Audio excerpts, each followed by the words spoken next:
Good morning, everybody. It's me, Calvin. I talked about at one point I was going to upgrade my system to like 1,000 watts. Well, I finally did. As like before,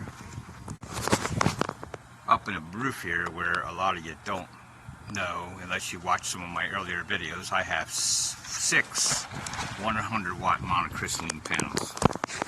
And here I've added 8 more, of these amorphous solar panels that you get from Harbor Freight. They're 25 watts each, and I have, as you can see, 1, 2, 3, 4, 5, 6, 7, 8 of those, and I have the 8 that are mounted here, 1, 2, 3, 4, 5, 6, 7, 8, and they have a combined current of 400 watts. So between these and the ones up top, I have a total now of 1,000 watts. This was quite an investment. I'm not going to sell it short. And it does have some limitations, but it's also very useful too. It can generate enough electrical current to keep a small amount, I'll say about 1.5 kilowatts, 1.5 kilowatts of electric power in your house at all times. For a period of 4 hours out of sunlight, so it depends on what you're using. Something heavy, it'd be about 4 hours of use at nighttime, so you got to split up your nighttime. But otherwise, like little things, it could run around the clock. So this is a very huge improvement, and I'll show you what was involved in increasing the amount of current and what it took to get that kind of reliability. I built this nice enclosure here, made it out of plastic, and just like kind of stapled it to the inside of the roof and put some guides. And here I like fastened it down so to keep it big and closed. That's to protect the batteries, mostly the batteries I put in here, so they're not getting like bone chilling cold. So they have a little bit of protection from the elements. But here's the system and what I did to improve it. Up here I have 3 inverters. Currently I'm only using this this inverter here, and these 2 are just extra. This one's 750 and both of these are 1,500 watts. They could combined deliver 3,000 watts with 6,000 watts peak, which is almost a little over half a kilowatt of energy in the event that was needed for all day long as the sun is up, and like 4 hours into the night. But like I said before, you can time this and have more power with what I currently have, which is 500 amp hours. To achieve the level of charging that was needed to keep this maintained, I have myself 3 controllers. Now, by buying the kits that I recently brought, I get 2 more controllers, and I actually have an extra one that I could use if I had to, if one of these burned out as a result of that. Now, as before, I kept 4 batteries down here because 3 batteries, that's 105 by itself. Because it took so much power to achieve 500, I had to put 3 down here, and then I just turned this like into a place to put food. And then you have bus bars. These are positive and negative. This is how we can parallel all the controllers, the chargers, to the bus bars to combine all the power.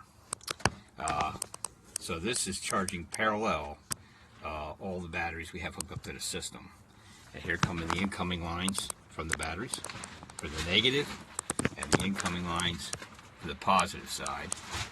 And these here are coming from the inverter and the controllers, positive and negative. So that's how they get charged. And now I've made individual switches for each one of the controllers for safety. I've added 3 switches, so if I throw one of these switches, this one over here is off. I'll throw the switch, and then it's back on, controlling the batteries. This is for safety. Eventually I'm going to install 3 circuit breakers up here to disconnect the batteries for safety reasons. In these two containers here is two additional power sources, two sets of batteries. There's one down here, and then there's one up here. You can see the terminals that are connected to those. These batteries are all paralleled together, and then they come through here, they come over here, and then they go up to the bus bars. That's how the power is delivered. And then, of course, there's power coming from down here for the three batteries down below, and they go up to the bus bars as well. So combined between the power coming up here, power coming in from the solar panel hubs. So there's one here. That is for the solar panels, the old solar panels that are on the roof laying flat. These are the ones that are hanging on the railing that I just installed.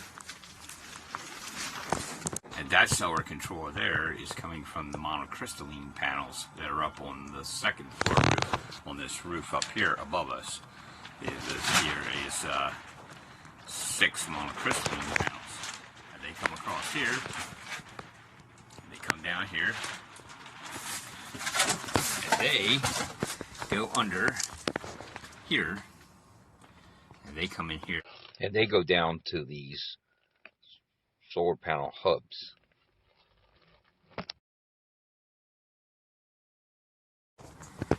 And they come down here, and they go under.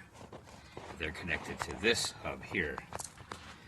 That's transferring panel from the 2 panels up above. I mean, the 6 panels, 2 groups of 2, and they come in here. And this is the panels from the roof.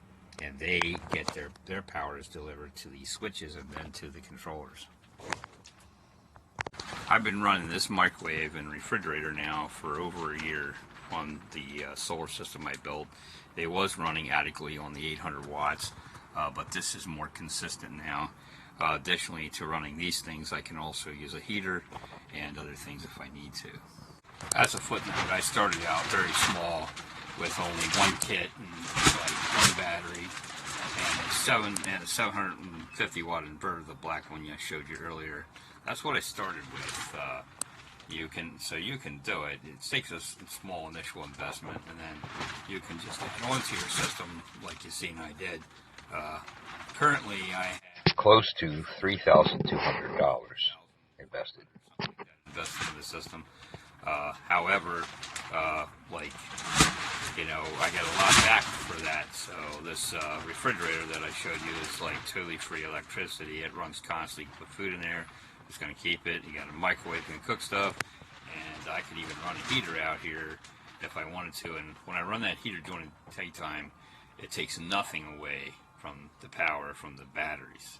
It only uses those at nighttime. So if you want to build yourself a little peace of mind, I'd say it's well worth the investment. You get pretty much all the parts at Harbor Freight. Some things like I implemented, like the wiring, for example, like the big wires you've seen that are coming from the batteries. You want to use those size batteries or you're going to have a fire.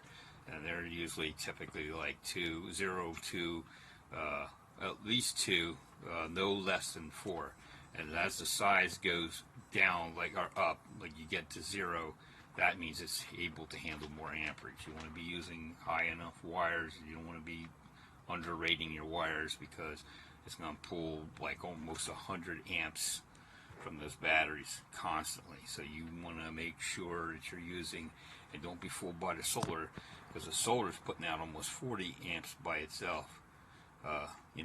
So you want to make sure that the wiring's adequate for the solar coming in for each group of panel, and that the coming off the bus bars is adequate power to go back to charge the batteries. You don't want to be using the wrong wire on that either. So just be safe when you build it. If you have to, ask an electrician or somebody else that you get some assistance. Just don't wire stuff up if you're not sure. Get all the assistance you need. Again, it's Calvin. You want to build yourself a good peace of mind? Build this solar system.